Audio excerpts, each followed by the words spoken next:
Welcome to lecture 4 in this series on web-based technologies and multimedia applications. Today we will be discussing different ways of connecting to internet. The objective of today's discussion is to dwell into some very important ways of connecting to internet, as well as discuss those ways which are not very much popular, but still prevalent in some countries due to the infrastructure that is existing in those countries. So, country to country, the way you connect to internet may change based on their domestic infrastructure. And even in a single country, it is often possible that in some area always people prefer a particular way of connecting to internet when compared to another area. So, it all depends on the geography and the topography. So, we all need access to the internet, and this may be either from a dial-up connection or a direct line, such as using a coaxial cable, a fiber optic cable or copper wires, or using Wi-Fi, which I use at home as well as in the office, then by satellite or by cell phone, or to say mobile phone.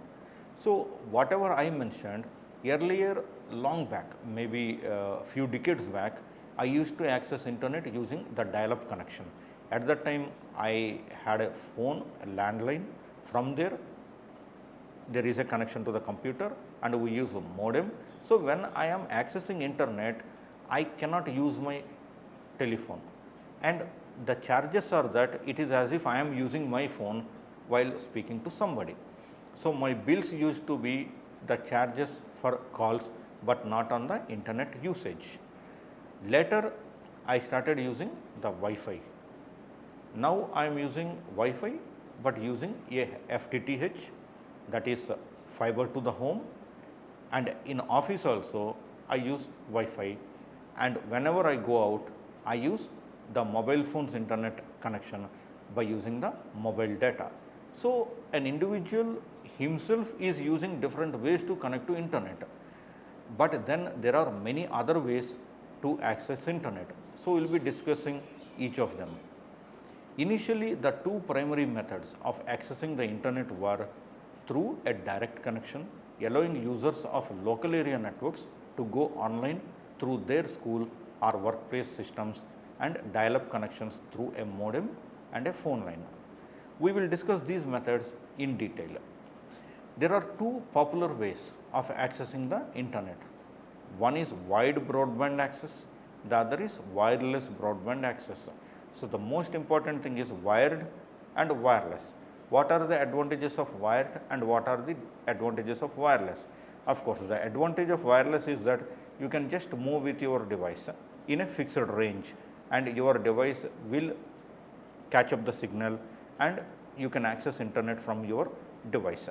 Wired sit at one place, but a stable connection. Wireless, the connection may not be stable due to some blockades or some locations where you have some hurdles and signal cannot really reach your device. So, wide broadband is perfect, wireless is perfect provided we do not have many hurdles. So, these are the two popular ways. One is wide broadband access, the other is wireless broadband access. Now, let us initially see what are the different ways of connecting to internet in the case of wired broadband access. So, in this there are number of ways, but let us discuss some important ones. For example, we have dial-up access, then ISDN, which stands for Integrated Services Digital Network, then we have leased lines, then we have cable internet access, and then we have fiber to the home. So, these are the some of the famous ways of connecting using wide broadband. Now, wireless broadband, there are three popular ways. They are satellite broadband, mobile broadband and wireless ISP. Now, let us start with the wide broadband, direct connection. Basically, this is a permanent connection which can be set up over a high speed communication link. This is normally used in organizations and corporates and use cable modem. that is used for the cable internet also, and a DSL connected to the internet. This kind of connection is established between your LAN server and the internet host or server. You may request for a connection as and when desired from your LAN server. It may have a direct line or may dial the number of the internet server to establish a link. One famous thing is that whenever you are using this type of connection, your internet service provider will also provide you with the number on which you have to dial to get the internet connection. Sometimes you will not get the line. So, you have to wait, you have to again dial, you have to dial again, and at some point you will get it, and once you get it, you would not like to disconnect because you do not know whether the call again gets connected or not. So, this is a major headache, and in initial days when internet access started, this is how we used to access the internet. In current years, high speed connections have gained popularity. These include cable, digital subscriber lines, usually known as a DSL, and integrated services digital network. This dedicated high speed connection is best suited for larger organizations which have to serve many internal and external customers. This kind of link allows us to become information provider around the clock. This connection allows full connectivity to internet. However, because of organization's own security, privacy or policy reasons, we may choose not to use all the connectivity features. Now, let us see the dial-up connection. Dial-up connection, it is the most common form of connectivity because all it requires is that the users have a phone line, which almost everybody is having. However, they rely on phone lines, and since they have limited transmission capacity, dial-up modems are very slow. In addition, for dial-up connection to the internet, we need to have a computer account on an ISP. For using the account, you must provide the host machine with the username and password. Initially, some broadband services are started by BSNL and MTNL in India. The broadband connection offers more exciting multimedia applications to the internet such as audio, video, dynamic animation and other things. The difference between these high speed connections and dial-up modems does not lie only in the amount of information that is transportable via the connection, but unlike dial-up connections, these methods of connectivity do not tie up phone lines or other vital services. As a result, users are able to keep them connected at all times without tying up their phone. Now, let us see the process of setting up the internet connection. First of all, let us see how to set up the computer so that we can connect to internet using the dial-up internet connection. Let us assume that we are using Windows. Windows is having internet connection wizard. For example, let us consider a home user who wishes to use a dial-up connection through telephone line. Let us have a look at the steps to connect to internet using the wizard. First step is to open the start menu and select the control panel. Step 2 is when control panel window is opened, choose the network and internet connection icon. The third step is new connection. Step 5 is that we have to click on create a new connection, because in the new connection wizard this particular thing will be visible, hence it is step 5, not a step 4, though we use the same phrase there. And to continue, we have to click the next button. Step 6 is connection wizard will ask you the network connection types which you want to choose. As we are assuming an example of a home user who wishes to use a dial-up connection through telephone line, we will choose connected to the internet option. The next step is that we will assume that we know the internet service provider and we do not have any CD for installing automatically. Hence, we select set up my connection manually option.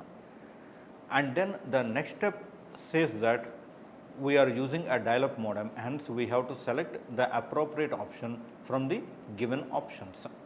So, we will be entering the name of internet service provider in the ISP box. and then we have to enter the telephone number with STD code given by the internet service provider for the dial-up connection to internet in the text box phone number.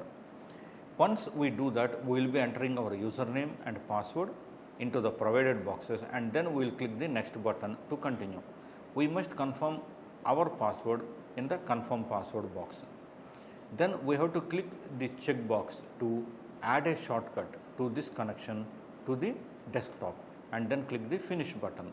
So once we have done that, we are through almost. Then after completing the new connection wizard, we can check whether the dial-up connection icon has appeared in network connection window or not. To open the properties of dial-up connection that where we named internet service provider, we have to right click the icon of the ISP. Then we can check and make the setting of this dial-up connection according to our need, like we can adjust security parameters according to our needs. In addition, there are some networking and advanced options available which we can try. So first thing is we need to have a telephone line, okay, and the CD that is given by the operator is run, and it sets up the internet on our computer, and we have to dial the numbers that are given by the internet service provider. Normally they are given on the CD, sometimes the numbers themselves fill the box, so we have to dial. If that number is busy, we will not be able to connect, and this is how people used to access internet initially when it is available in India. Then let us see what is this ISDN. ISDN means it is Integrated Services Digital Network. It is a switched telephone service capable of transporting voice and digital data, and is one of the oldest internet access methods. ISDN has been used for voice, video conferencing and broadband data applications. ISDN was very popular in Europe but less common in North America. In India also it is very popular. Its use peaked in the late 1990s before the availability of DSL and cable modem technologies. Basic rate ISDN, known as ISDN BRI, has 264 kilobits or bearer or B channels. These channels can be used separately for voice or data calls or bonded together to provide a 128 kilobits service. Multiple ISDN BRI lines can be bonded together to provide data rates above 128 kilobits. Primary rate ISDN, known as ISDN PRI, has 23 bearer channels, that is 64 kilobits per second each, for a combined data rate of 1.5 megabits per second. And ISDN even, that is European Standard Line, has 30 bearer channels and a combined data rate of 1.9 megabits per second. So this is how ISDN works. Now there is something called leased lines. In many organizations they have leased lines. Leased lines normally they provide access to internet round the clock. So 24/7 you will have access to internet, and of course you will be accessing internet as and when you need, but that provision exists that you can access internet anytime. They are dedicated lines used primarily by internet service providers, business and other large enterprises to connect local area networks and campus networks to the internet using the existing infrastructure of the public telephone network or other providers. Delivered using wire, optical fiber and radio, leased lines are used to provide internet access directly, as well as the building blocks from which several other forms of internet access are created. T-Carrier is a member of the series of carrier systems developed by AT&T Bell Labs for digital transmission of multiplexed telephone calls technology. It dates back to 1957 and provides data rates that range from 56 and 64 kilobits per second to 1.5 megabits per second. This is about the T1 line. And sometimes this 64 kilobits per second will also go to 45 megabits per second. This is the case of T3 line. So a T1 line carries 24 voice or data channels, so that customers may use some channels for data and others for voice traffic, or use all 24 channels for clear channel data. A T3 line carries 28 T1 channels. Fractional T1 lines are also available in multiples of a DS0 to provide data rates between 56 and 1500 kilobits per second. T carrier lines require special termination equipment that may be separate from or integrated into a router or switch, and which may be purchased or leased from an ISP. In Japan, the equivalent standard is J1 by J3.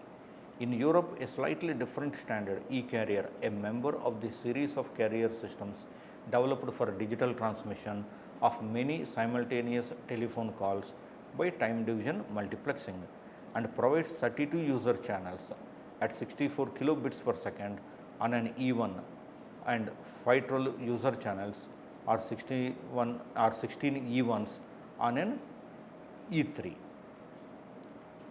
Synchronous optical networking, in short we call it SONET, and synchronous digital hierarchy, in short we can call SDH, are the standard multiplexing protocols used to carry high data rate digital bit streams over optical fiber using lasers or highly coherent light from light emitting diodes. At lower transmission rates, data can also be transferred via an electrical interface. The basic unit of framing is an optical or electrical stream which carries 155.520 megabits per second. Higher data rates are delivered in multiples of 4 data streams with uniform bandwidth. The 1, 10, 40 and 100 gigabit Ethernet IEEE standards that fall under I802.3 allow digital data to be delivered over copper wiring at distances to 100 meters and over optical fiber at distances to 40 kilometers. Now, let us see what is meant by the cable internet access. What happens is that the cable internet access infrastructure is same as that of the cable television. So, you have cable TV, you have wire that is connected to your TV, and then you also have a set-top box. So, the same infrastructure is used to access internet also. Like a digital subscriber line and fiber to the premises services, cable internet access providers provide network edge connectivity, that is last mile access from the internet service provider to an end user. It is integrated into the cable television infrastructure analogously to DSL, which uses the existing telephone network. Cable TV networks and telecommunications networks are the two predominant forms. Recently, both have seen increased competition from fiber deployments, wireless and mobile networks. Broadband cable internet access requires a cable modem at the customer's premises and a cable modem termination system, which in short we call CMTS, at the cable operator facility, typically a cable television head end. The two are connected via coaxial cable or a hybrid fiber coaxial plant. We call it in short as HFC. If the HFC network is large, the cable modem termination system can be grouped into hubs for efficient management. Downstream, the direction towards the user bit rates can be as high as 1 gigabits per second. Upstream traffic originating at the user ranges from 384 kilobits per second to more than 50 megabits per second. One downstream channel can handle hundreds of cable modems. As the system grows, the CMTS can be upgraded with more downstream and upstream ports and grouped into hub CMTS for efficient management. In the case of cable internet, bandwidth is shared among all the subscribers. So, cable internet access is also very much fine, and normally you will pay the price based on the bandwidth for which you subscribed. If you subscribe to the higher bandwidth, then you have to pay more. So, this is how cable internet operates. Now, let us see how DSL operates, that is digital subscriber line. DSL service provides a connection to the internet through the telephone network. Unlike dial-up, DSL can operate using a single phone line without preventing normal use of the telephone line for voice phone calls. DSL uses the high frequencies, while the low audible frequencies of the line are left free for regular telephone connection. These frequency bands are subsequently separated by filters installed at the customer's premises. In ADSL, that is asymmetric DSL, the data throughput in the upstream direction is lower than that in the downstream direction, hence the designation of asymmetric. In the case of SDSL, that is symmetric DSL, both the data rates are same. Now let us see what is FTTH. FTTH stands for fiber to the home. It is the delivery of communication signal over optical fiber from the operator switching equipment all the way to your home, thereby replacing existing copper infrastructure such as telephone wires and coaxial cables. The use of optical fiber offers much higher data rates over relatively longer distances. Most high capacity internet and cable television backbones already use fiber optic technology with data switched to other technologies such as DSL cable and others for final delivery to the customers. Now, there is something called power line internet. See, one important thing is initially when we are accessing internet, we are using the telephone line. We are connecting the telephone line to the computer, we have a modem, okay, and when we are accessing the internet, your telephone line is busy, so you are charged just as if you are using your phone. That is how we use it. So, we are using telephone lines. Then we are using cable network to access the internet. Now, we will see how to use the power lines. So, you are getting power to your home. There are wires which are supplying power to your home, and using that infrastructure also it is possible to connect to internet or access the internet. This is called power line internet, and we also call it as a broadband over power lines. It carries data on a conductor that is used for electric power transmission. Because of the extensive power line infrastructure already in place, this technology can provide people in rural and low population areas access to the internet with little cost in terms of new transmission equipment, cables or wires. Data rates are asymmetric and generally range from 256 kilobits per second to 2.7 megabits per second. In this technology, a repeater needs to be installed on each transformer. So, a repeater is nothing but a signal booster. See the name repeater, repeat means you are again doing it. So, you get the signal with the same strength or with increased strength you forward it. So, wherever you think that the signal will become weak, there you install one signal booster or repeater. So, it will again transmit the signal with the same strength or with a higher strength. So, one disadvantage with power lines is that wherever there is a transformer, we need to have a repeater there. So, you have more transformers, you need more repeaters. You have less transformers, you need less repeaters. So, data rates they are asymmetric and generally range from 256 kilobits per second to 2.7 megabits per second. In rural areas, due to low population, suppose the transmission equipment is less, then it is even difficult to offer internet access to those areas. But one thing is important, wherever there is access to the power, it is possible to provide access to internet using this concept of power line internet. In this technology, the only thing is that we need to install signal boosters or repeaters on each transformer. There is another thing called satellite broadband. This is also under wireless broadband access. Basically, until now we have seen wide broadband access. Now we will see wireless broadband access. In this, the first one which we will be looking into is satellite broadband. Satellite broadband internet provides fixed, portable and mobile internet access. Data rates range from 2 kilobits per second to 1 gigabit per second downstream and from 2 kilobits per second to 10 megabits per second upstream. In the northern hemisphere, satellite antenna dishes require a clear line of sight to the southern sky due to the equatorial position of all geostationary satellites. Northern hemisphere means half of the earth that is north of the equator. In the southern hemisphere, the situation is reversed and dishes are pointed north. Service can be adversely affected by moisture, rain and snow, and it is also known as rain fade. the system requires a carefully aimed directional antenna. Another wireless internet access method is mobile broadband, and this is what most of us are using already.